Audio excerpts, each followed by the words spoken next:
Pirmasis skaitinys iš pranašo Ezekielio knygos. Angelas atvedė mane atgal prie įėjimo šventyklon, ir štai iš po šventyklos slenkščio tryško vanduo ir tekėjo į rytus, nes šventyklos priekis buvo atkreiptas į rytus. Vanduo sroveno dešiniąją šventovės pusę, į pietus nuo altoriaus. Toliau mane angelas vedė pro šiaurės vartus ir nuvedė laukan prie išorinių vartų į rytus. Ir štai dešinę pusę čiurleno vanduo. Angelas man tarė, šitas vanduo teka į rytus, jis srovena žemyn į Arabą ir bėga į jūrą į drumzliną vandenį. Tuo būdu nešvarus vanduo pasidaro sveikas. Kur toji upė pasiekia, ten visa, kas juda kruta, gali gyventi. Daug žuvų bus visur, kur tik vanduo tas atiteka. Jūros vanduo pasveiksta, kur tik srovė pasiekia, visa atgyja. Abiejose upės krantuose auga visokie vaismedžiai, jų lapai nevys ir niekad nebus jie be vaisiaus. Kas mėnuo jie ves vis naujų, nes vanduo tekės iš šventovės. Vaisiai tiks maistui, o lapai vaistams. Tai Dievo žodis.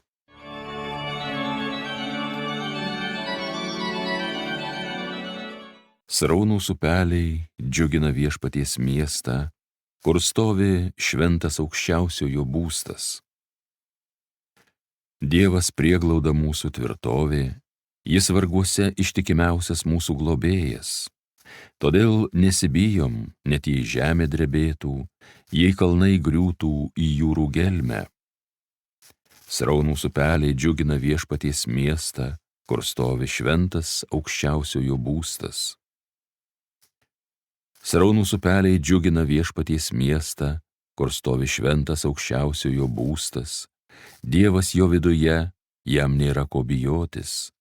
Kas rytas anksti ateis jam Dievas padėti. Sraunūs upeliai džiugina Viešpaties miestą, kur stovi šventas aukščiausiojo būstas. Su mumis dangaus kariuomenių Viešpats, Jokūbo Dievas, štai mūsų tvirtovė.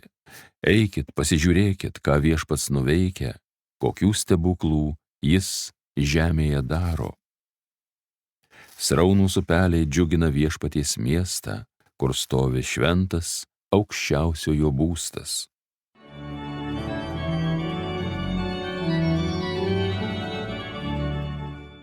Antrasis skaitinys iš Šventojo apaštalo Pauliaus pirmojo laiško korintiečiams.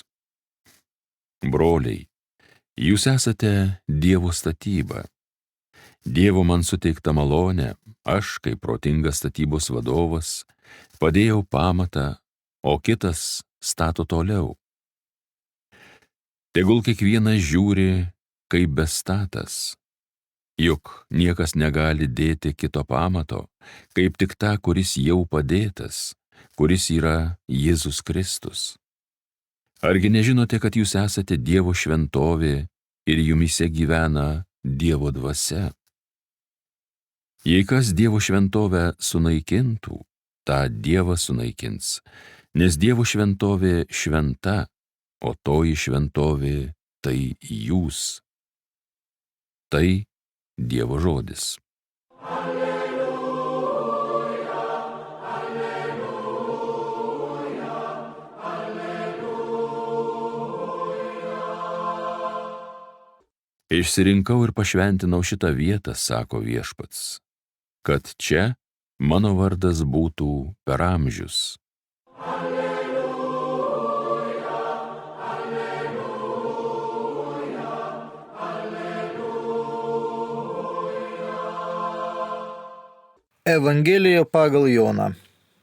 Artėjant Žydų Velykoms, Jėzus nukeliavo į Jeruzalę. Šventykloje jis rado prekiaujančių jaučiais, avimis, balandžiais ir prisėdusių pinigų keitėjų. Susukęs iš virvučių rimbą, jis išvijo visus juos iš šventyklos. Išvarė avis ir jaučius, išbarstė keitėjų pinigus išvartė jų stalus. Karvelių pardavėjams jis pasakė: pasiimkite savo paukščius ir iš mano tėvo namų nedarykite prekybos namų. Jo mokiniai prisiminė, kad yra parašyta: uolumas dėl tavo namų sugrauš mane. Tuomet žydai kreipėsi Jėzų sakydami: kokį ženklą mums galėtum duoti, jog turi teisę taip daryti? Jėzus atsakė: sugriaukite šitą šventyklą, o aš per 3 dienas ją atstatysiu. Tada žydai sakė: 46 metus šventyklą statė, o tu atstatysi ją per 3 dienas? Betgi jis kalbėjo apie savo kūno šventyklą. Tik paskui jam prisikėlus iš numirusių, mokiniai prisiminė jį apie tai kalbėjus. Jie tikėjo raštu ir Jėzus pasakytais žodžiais.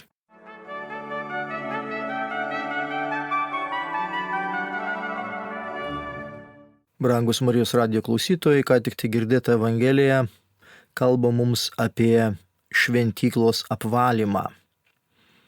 Ir tai yra pasakojame visose 4 Evangelijose. Retai, kada visos 4 Evangelijos užsimena apie tą patį įvykį. Ir tai reiškia, kad tas įvykis yra labai svarbus.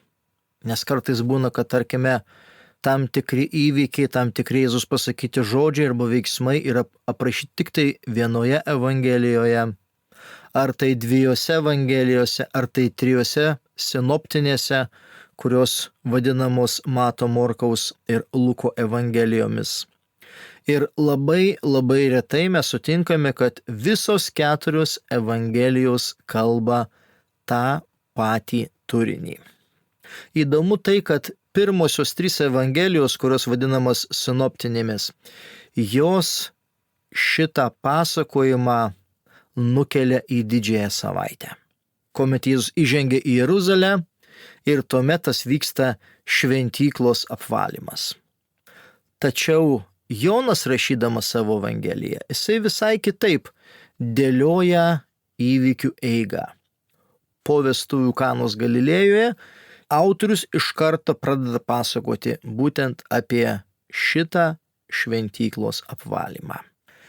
Pagal žydų tradiciją ir pagal rabinų tradiciją yra kalbama, kad 3 dalykai yra būtent amžini, kurie bus sunaikinti po pasaulio pabaigos.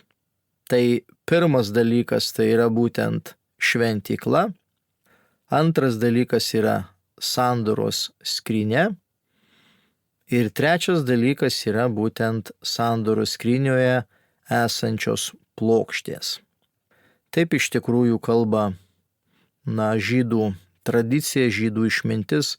Tai iš kitos pusės žydai labai puikiai suvokė, kad šventykla yra pats svarbiausias Izraelyje pastatas, kuris yra nesunaikinamas, kuris turi amžinumo tokį svertą, galėtume taip pasakyti. Bet istoriškai mes puikiai žinome, kad šventykla buvo sugriauta ne vieną kartą. Tai ir Babilonijos laikų, taip pat ir Romos imperijos laikų įtaka šventykla buvo sugriauta.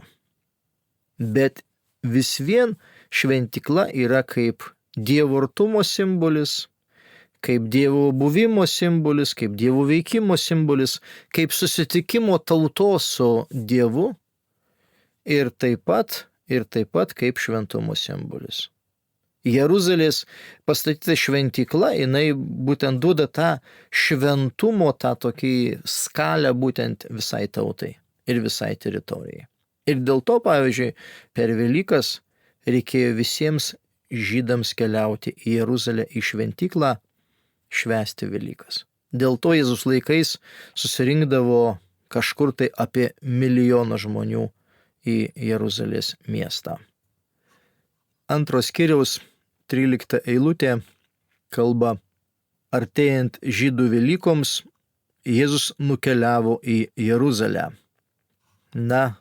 Tas nukeliavimas irgi labai gražiai skamba, kad Jeruzalė yra aukštėliau ant kalno, dėl to galima sakyti, kad užkopė arba užlipo aukštyn į Jeruzalę. Tai yra toksai pastovus, sunkus lipimas link to miesto ir link šventyklos. Šventykloje jis rado prekiautojų jaučiais avimis, balandžiais ir prisėdusių pinigų keitėjų. Čia prašoma iš tikrųjų šventyklos realybė, kad žmonės, kurie ateidavo į šventyklą, jie aukodavo viešpačiui Dievo jaučius, avis ir balandžius. Tai yra išvardintos 3 rūšys gyvulių, kuriuos žmonės arba kuriuos tauta aukodavo viešpačiui Dievui. Jautis, tai aišku, didelis gyvulys, jie aukodavo rečiau, bet avis, o ypatingai balandžius, tai buvo labai dažnos aukos.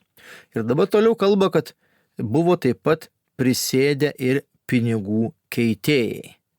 Kodėl būtent jie tenai buvo toj šventykloje? Ogi todėl, kad Jėzaus laikais funkcionavo Romos piniginiai vienetai, taip pat ir Graikijos piniginiai vienetai.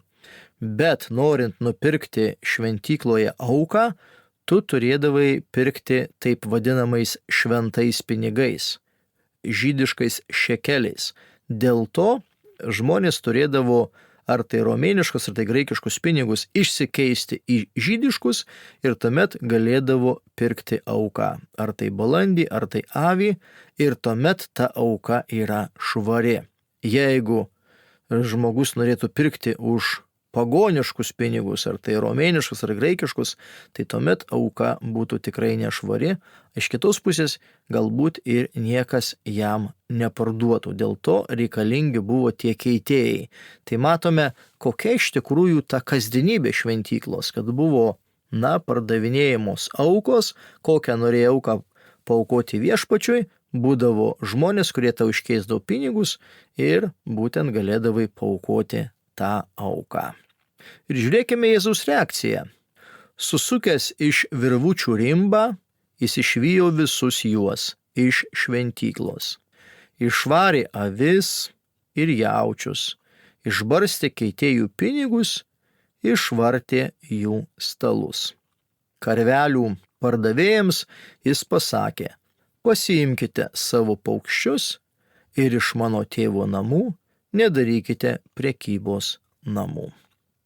Atkreipkime dėmesį, kad čia iš šito teksto labai mums sunku suprasti, ką Jėzus iš tikrųjų išvarė iš šventyklos.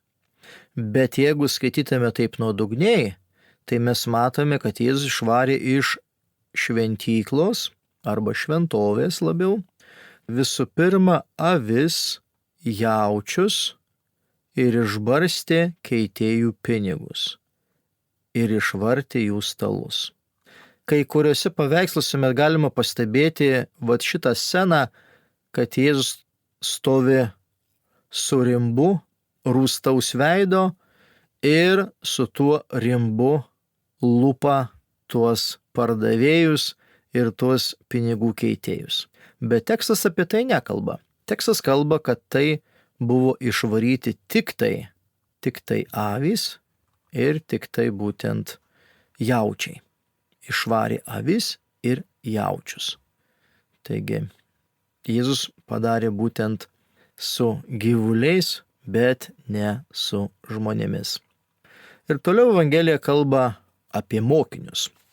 Mokiniai toliau prisimena, jo mokiniai prisiminė, kad yra parašyta: uolumas dėl tavo namų sugrauš mane. Ir tai yra citata būtent iš 69 psalmės 10 eilutės. Ir po šito gesto, aišku, yra tam tikra konfrontacija žydų. Tuomet žydai kreipėsi į Jėzų sakydami: kokį ženklą mums galėtum duoti, jog turi teisę taip daryti. Jėzus atsakė: sugriaukite šitą šventyklą, o aš per 3 dienas ją atstatysiu.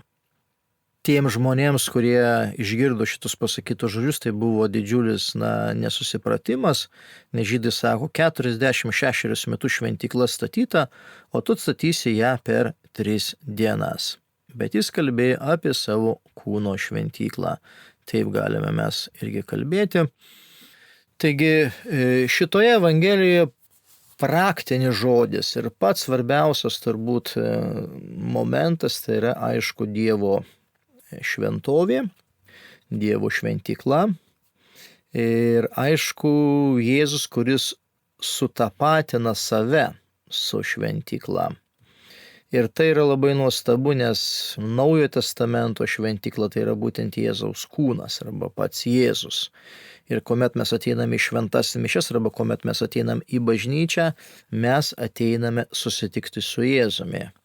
Ir tikintieji visi tai yra būtent Jėzaus tas gyvas kūnas.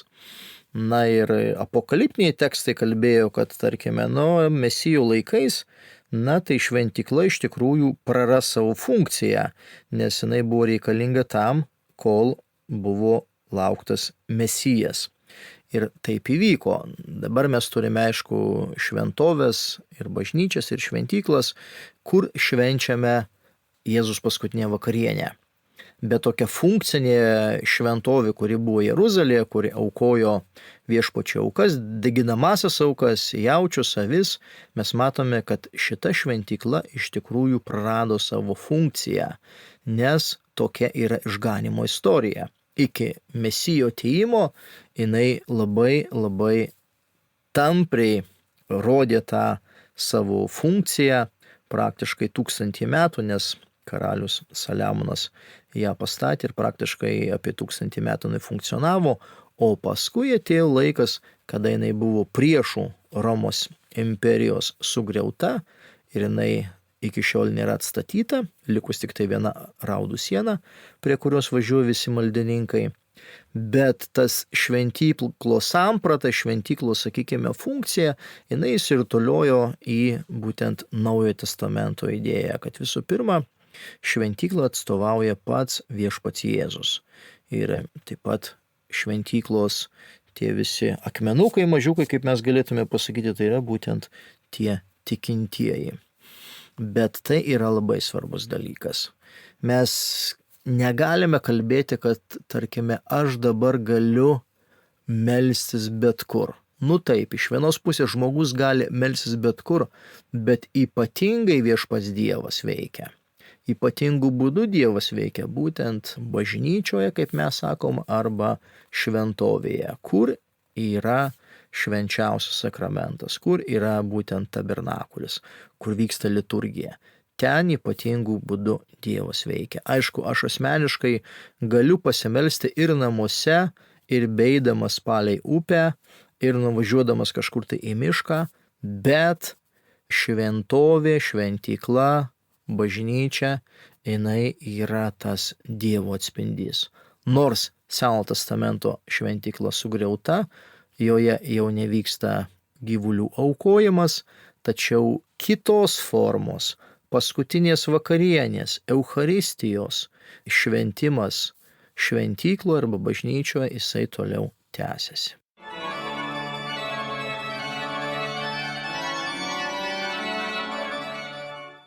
Homiliją sakė kunigas Linas Šipavičius.